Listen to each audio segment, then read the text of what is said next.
का हो मलकिन? अरे आवाज चला घुमा दे।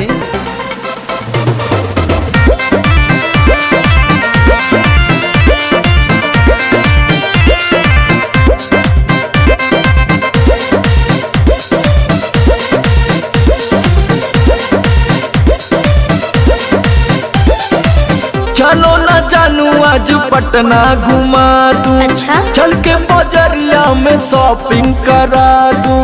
बाबू ना सुनो, क्या बात है? चलो ना जानू आज पटना घुमा दूं। चल के बजरिया में शॉपिंग करा दूं। चढ़ब न फेरू सफरिया पिया, काले से उठे दरदिया पिया। अरे? कमरिया पिया, कमरिया पिया, भइल बालपक के ककरिया पिया। कमरिया पिया, कमरिया पिया, भइल बालपक के ककरिया पिया। अरे तो बरियार फजीहत हो गई।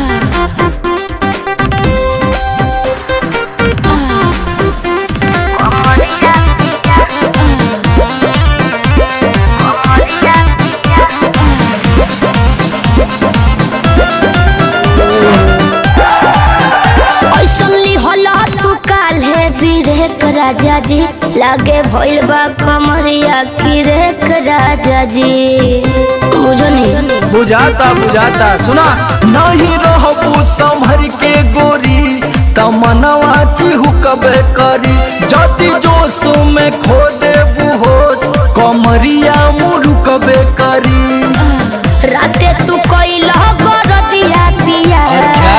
पोरे पोरे हो खता दरदिया पिया। कैसे? कमरिया पिया, अरे। कमरिया पिया, भइल बालपक के ककरिया पिया। देखा तो? कमरिया पिया, कमरिया पिया, भइल बालपक के ककरिया पिया।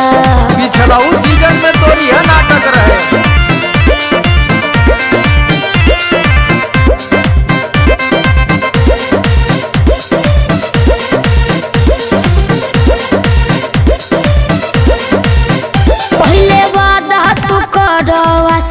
पिया हो कौन करब ना अब साजिश पिया हो। लगनू चोनाए एगो काम करा, बिना डीपी से झरवा लेबू तो बहुते आराम करी हो। जब दबी है कमर समर दवाई नियन काम करी हो। बुझाइल? ले आवई मरन हरदिया पिया, पगली तबे नु जाई सरदिया पिया।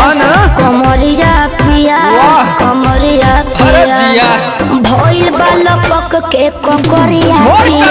कमरिया पिया, कमरिया पिया, भइल बालपक के ककरिया पिया।